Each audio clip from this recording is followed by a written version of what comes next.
Can you guys see my screen? Yeah. Cool. Oh, don't mind that. Can you hear and see us okay? Me and Barb? Yeah. Okay, good. So Time is it? it is 12:25, so we shall get started.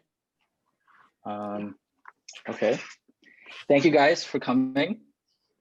This will be our presentation on climate change and human rights. My name is Bjorn Faraon. I am a first-year medical student at the CUNY School of Medicine. My name is Barbara Williams. I am also a first-year medical student at the CUNY School of Medicine. And we are both part of Green for Gaea. So a little bit about us. Green for Gaea is a graduate club at the CUNY School of Medicine. Welcome to graduate and undergraduate students alike. Our mission is to bring climate change to the forefront of physicianhood. And we do this by educating on the health effects of climate change, encouraging medical students and physician advocacy for change, and by promoting sustainable habits in the workplace as well as in our personal lives. Okay, so we have an icebreaker for you guys. Since we're doing climate change and climate change relates to animals, what is your favorite animal? Would anyone like to volunteer? I love orcas. I love orcas. They have like an immense capacity for love, and they're super social animals, and they're also the kings of the oceans. So Cool. Nice. Anybody else? I like rhinos.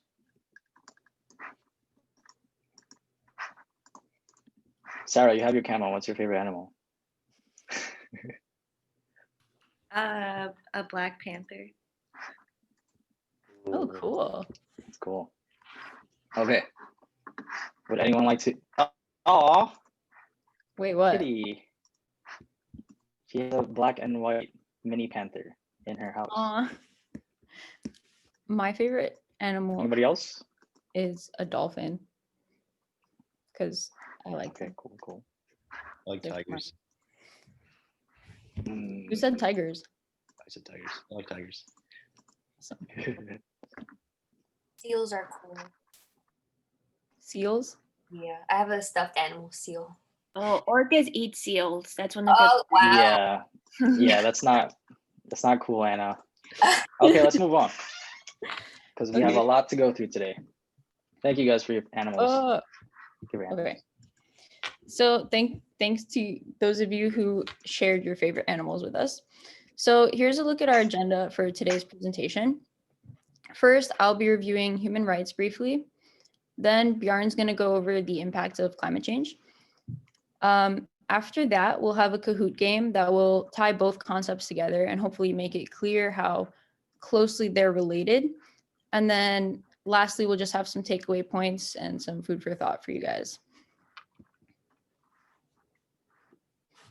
Okay, so today's objective is to demonstrate that climate change is a growing threat to human rights. It is a PHR event after all. Okay, so could somebody please volunteer to read this quote for us? I could do it. Awesome. Climate change is the biggest global health threat of the 21st century. The impacts will be felt all around the world, and not just in some distant future, but in our lifetimes and those of our children. The Lancet. So thanks, Mike. Try to keep this quote in mind as we embark on our climate change human rights mini journey today. I think it'll become infinitely clearer why we included this quote in particular as we go along. Also, we'd like to accredit that quote to The Lancet and also Dr. Amy Collins. We got it from her. Appreciate it. Shout out to her. Okay, so question for you guys. What are human rights? What is the definition of a human right?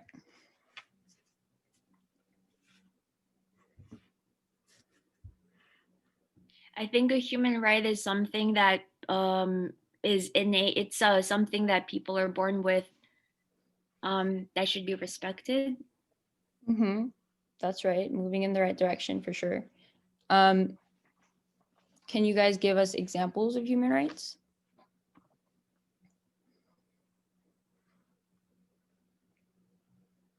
Food, shelter, clothing, and healthcare. Right. Okay, so you guys are moving in the right direction. Definitely. So human rights are international norms that help to protect all people everywhere from severe political, legal, and social abuses. So as you can see on our infographic here, there are many human rights, but in the interest of time, we'll be focusing on a handful of them to review and highlight. However, ideally, all of these are supposed to be protected by and respected by whichever country, state, or government rules over the people. So some of the more notable rights in respect to climate change are the rights to freedom and equality, life, liberty, and security, the right to nationality, as well as the right to culture, the right to working in just and favorable conditions, right to education, right to private property, right to health and well-being, which is kind of an umbrella right for the right to food, water, adequate housing, sanitation, basically adequate standard of living, as well as the right to self-determination, which isn't shown here. Most of them are relatively self-explanatory. You guys mentioned some of them. But the right to self-determination, just to make sure we're all on the same page, is defined as one's right to freely choose their political status and freely pursue economic, social, and cultural development.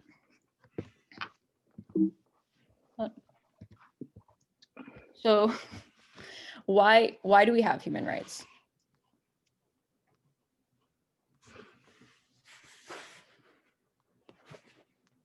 Well, it's supposed to respect like an individual. Okay, yeah. Does anybody else want to add to that? I think it's especially important for in regards to vulnerable populations to make sure they don't get taken advantage of when they're especially vulnerable. Definitely. Okay, yes. So this is Maslow's hierarchy of needs. I'm sure all of you have heard of it at some point in your education.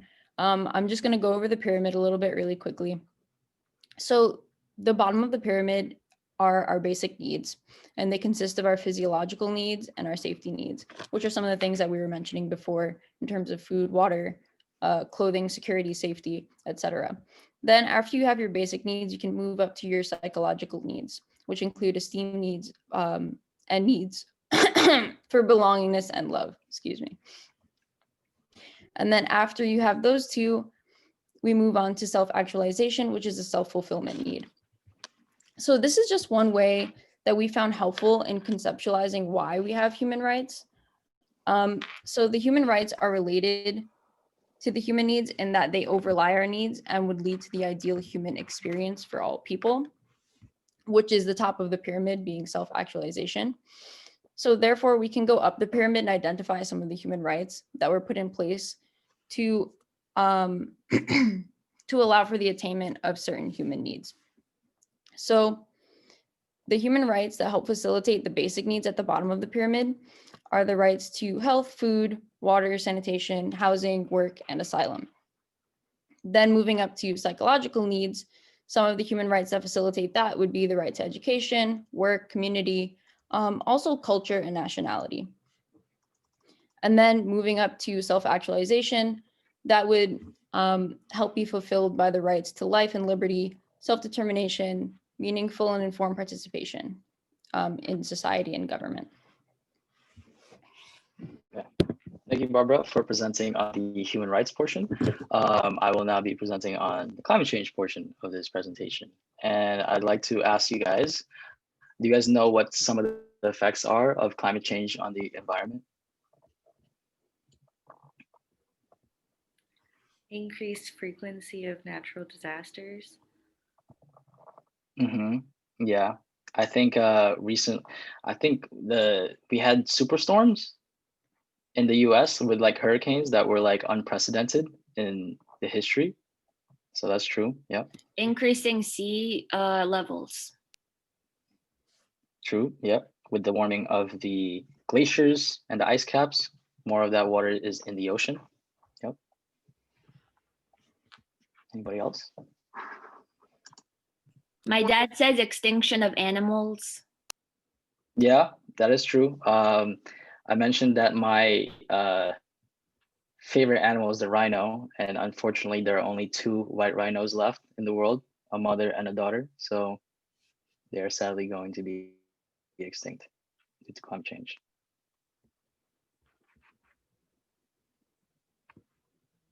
Okay, that's pretty sad now. Thoroughly sad for climate change. Perfect. So we were able to divide the impact of climate change into 3 different areas: its impacts on ecosystem and natural resources, its impacts on physical infrastructure and human settlements, and its impacts on livelihoods, health, and security. And before we continue, I'd like to first disclose that I didn't come up with this myself. This was mostly based on an article that was published in the Columbia School of Law. So if anybody goes to Columbia, shout outs to that. Next slide, please.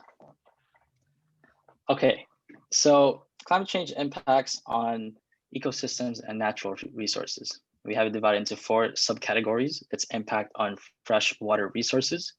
Climate change will reduce freshwater availability, mostly due to higher temperatures, because it will increase evaporation of surface water. And does anyone know where this picture was taken? Any guesses? Well, it looks like a mountainous area. So I'm going to say that somewhere in the Andes, or I don't know. Anybody else? I think that's in the area. My geography sucks. So is Bolivia in the Andes? This was taken in Bolivia.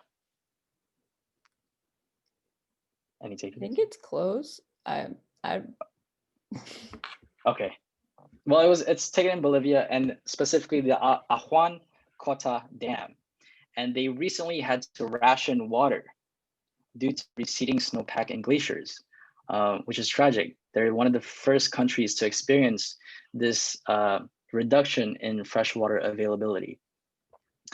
Secondly, we have terrestrial ecosystems. And what that means is that life on land will move to higher latitudes. So animals, they prefer certain temperatures. And so if their habitat ends up becoming hot, then they're gonna have to move such that it's not so hot. And as you can see here, we have a picture of the reported Lyme disease cases in 1996 and 2014. You can see that the 2014 is more widespread, and this is attributed to climate change because it's gotten warmer. The Ixodes tick causes Lyme disease, and they like warmer temperatures. And this is true for mosquitoes as well. And thirdly, we have effects on ocean systems. Similar to terrestrial ecosystems, marine species will also move to higher latitudes due to higher temperatures. Here you can see the red hake in blue, and the black sea bass. Both of them are moving upwards from 1968 to 2015, which is very disturbing to see. And lastly, we have food security. Food production will decrease due to changes in temperature. And as you can see here, this was taken from the Lancet. From the 1960s to now, we have seen marked decreases in food production all around the world. Next slide, please. Impacts on physical infrastructure and human settlements. We divided that into urban areas, rural areas, and the economy. So urban areas will need adaptive capacity for a changing climate, meaning that with rising sea levels, there's going to be increased flooding, as you can see on the right, increased droughts, increased heat stress. Cities will need infrastructure and the funds to adapt to this climate. And does anyone know where this picture was taken? Any guesses? Well, my dad like kind of works in Japan, and he showed me pictures of this, so I'm gonna say Japan. Yeah, that's awesome. That's awesome. This is taken in Japan, and the Japanese government, they committed $2 billion to this project. And what it is it's a tunnel flooding system. So what happens is in Japan, due to temperatures and rain, they have a lot of flooding. And so what they decided to do was build a tunnel system that would drain the floods and move it to the Edo River, which can hold more water. And secondly, we have rural areas where they are expected to get hit the most because they rely on natural resources. We all rely on natural resources, but they rely on them more. And as far as the economy goes, certain key economic sectors will take a hit due to its dependence on natural resources. So some examples that come to mind are tourism. As you can see here, people like to see corals. They're beautiful, they're colorful. I never got to see them, but I hope to see them later in the future. But yeah, that brings a lot of money in, and now they won't bring as much because the coral reefs are dying. More sectors that come to mind are fisheries, agriculture, and forestries that will take a hit because they rely on natural resources. Next slide, please. Okay, so impacts on livelihoods, health, and security. With livelihood and poverty, there will be direct and indirect effects of climate change. So as you can see here, there's a picture of California, about the Golden Gate Bridge, I believe. And this is taken when the forest fires were happening. And obviously directly, people will be directly affected because they'll have to move because it's not safe to be there. And there will also be indirect effects because there will be increases in food prices. As we saw earlier, there will be market reduction in food production. So with less supply, you'll have an increase in price. And there's also going to be added stressors that are related to climate change due to mental health issues that come with it. And also poverty. People in poverty are less likely to have the resources to adapt to a changing climate. So maybe you don't have the funds to move to a safer location, which makes climate change a factor in the cycle of poverty, deprivation, and inequality. And as far as human health goes, climate changes health. Some of you guys might know that phrase, and some of you guys might be familiar with this infographic as well. It's from the CDC, and it depicts the impact of climate change on human health.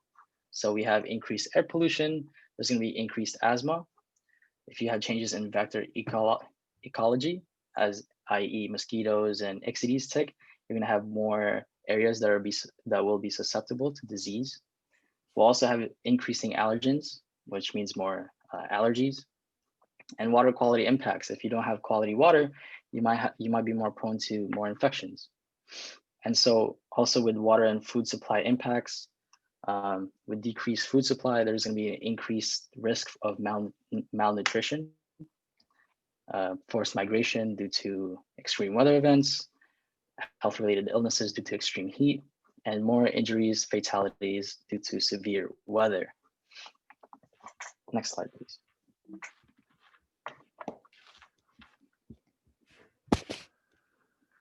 Okay, so now we're gonna have a Kahoot. So I'm gonna stop sharing the slides and start sharing the Kahoot.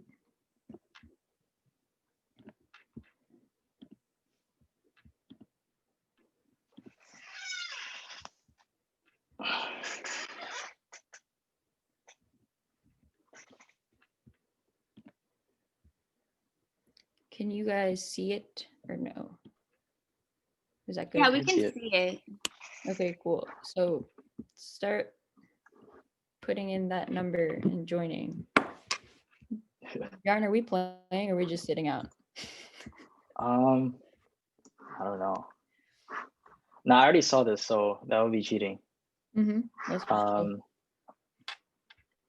So for most of these Kahoots, the answer options will be human rights, and we'll give you a scenario. So say like, I don't know, there's going to be decreased food supply due to climate change. And then we're going to have a bunch of rights, and you're going to have to pick which ones are going to be violated. Some of them are tricky because they're going to be like, which ones are not violated. So just heads up for that. Yeah, and some of the questions are one answer and some of them have many. But I believe it tells you that before the question starts. Yeah.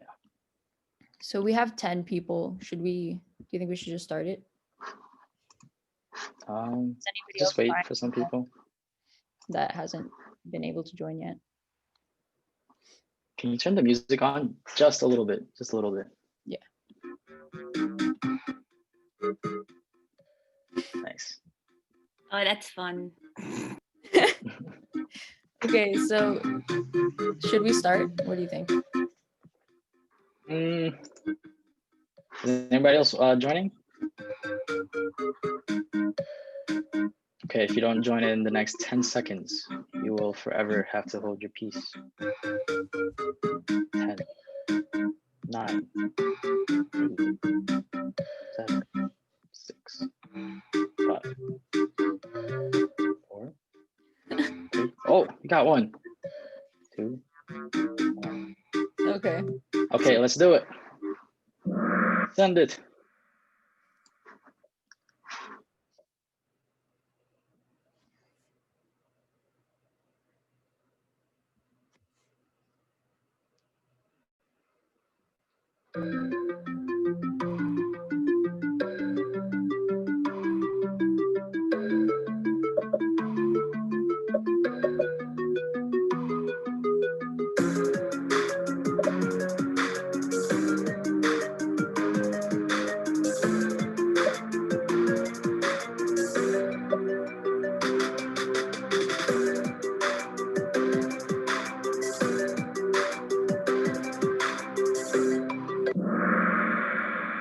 Okay. So the majority of you guys got that. Definitely the right to housing would be violated because coastal settlements are affected, as well as the right to private property because people will lose their property. So most of you guys got that right.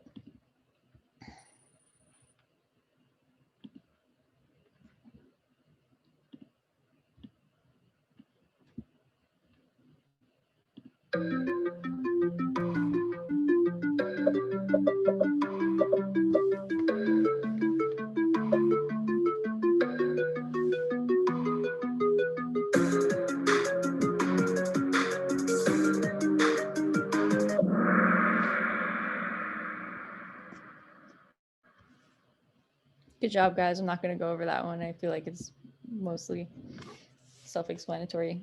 Since the food is migrating elsewhere, there's less food to be had.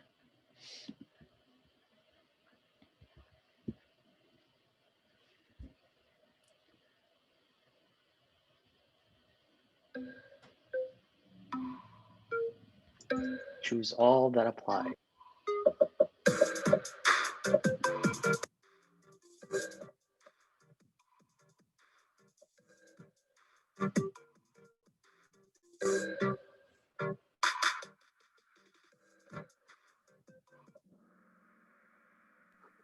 Nice.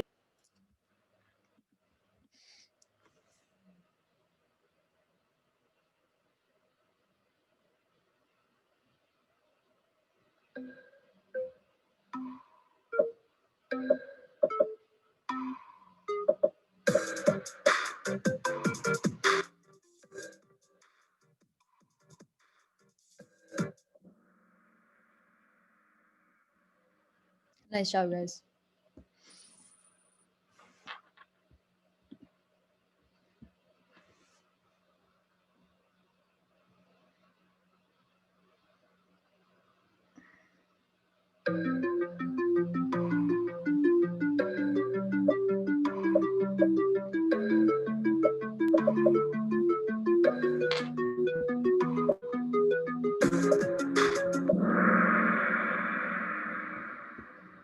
Okay, awesome. Okay. You want to explain that one, Bjorn?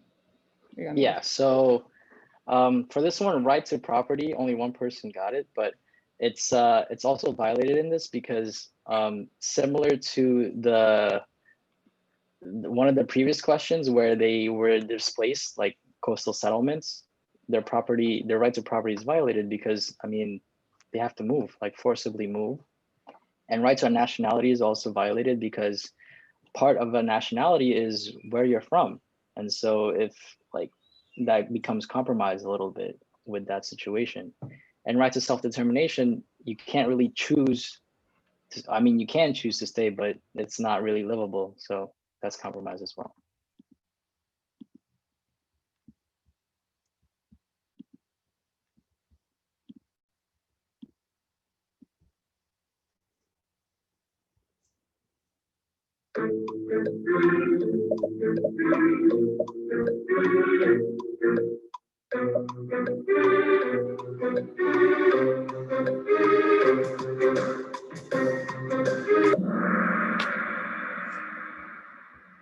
Nice job, guys.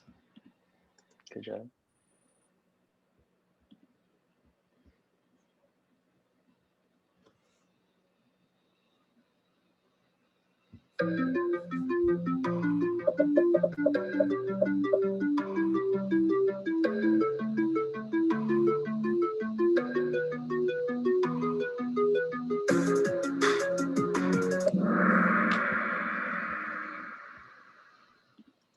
Yeah, a lot of people don't even get to experience life because of climate change, which is unfortunate.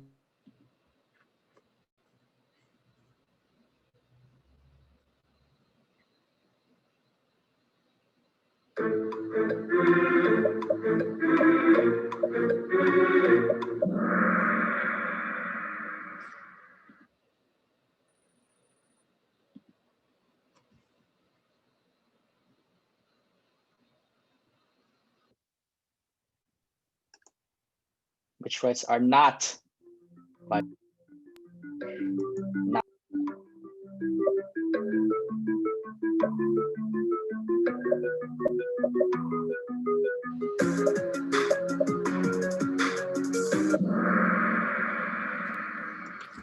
good job.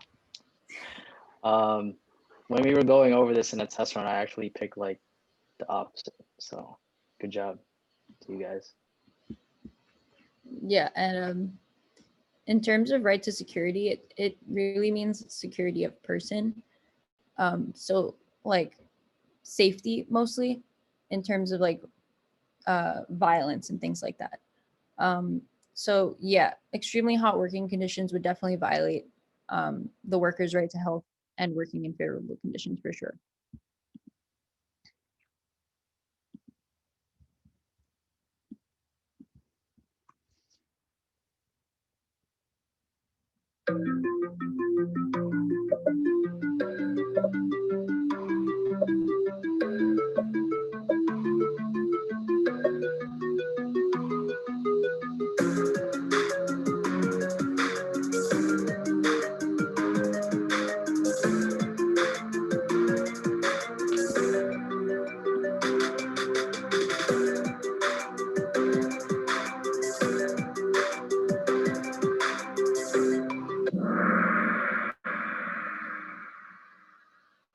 Okay, yeah, nice.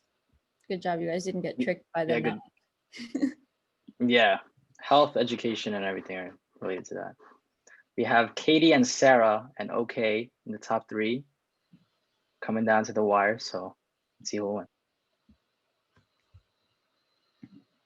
There's a second last question.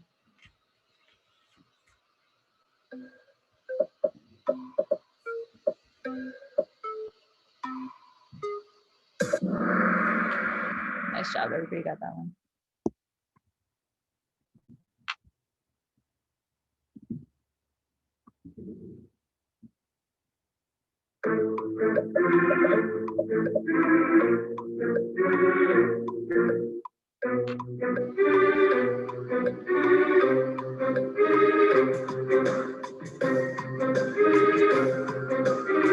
I think person number 10 is away from their keyboard.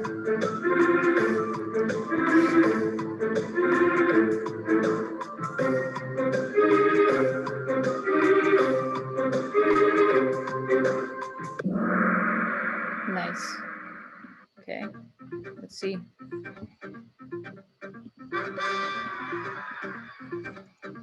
Okay, from 3, Sarah from 2.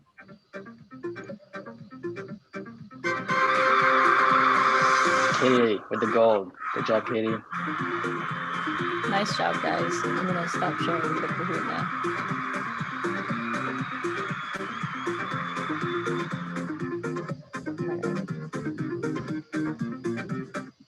Okay. Back to the slides, right? Yes, please.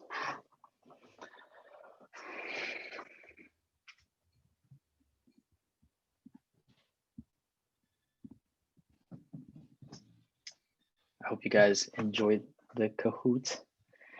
And to wrap things up, we have our takeaway. And it is the protection of human rights hinges on the preservation and restoration of the planet. During these modern times, I think it can be easy to become disconnected with nature and that we aren't, and to think that we aren't connected to nature. But I think that recent events have revealed that we are intimately connected to nature and that our choices matter because they have consequences. And if we don't make the right choices that bring us closer in harmony to nature, then we will have to pay the dire consequences that come with it. Climate change is such an expansive phenomenon that it can be hard to imagine the effects of it. And it's easy to fool ourselves into thinking that it will only affect future generations. But climate change is here. It's been here, and the effects of it have been steadily increasing in severity over the years, such that it is no longer possible to ignore. And so we hope that you come out of this with a renewed sense of importance in addressing climate change, because our human rights depend on the survivability of this planet. Then, just so that we don't end on my ramblings, we picked out a quote from Mr. Kofi Annan, the former Secretary General of the UN. And he said that the world is reaching the tipping point beyond which climate change may become irreversible. If this happens, we risk denying present and future generations the right to a healthy and sustainable planet. The whole of humanity stands to lose. With that, conclude our presentation. Thank you, guys. Yeah, thank you guys for listening. Does anybody have any questions or comments?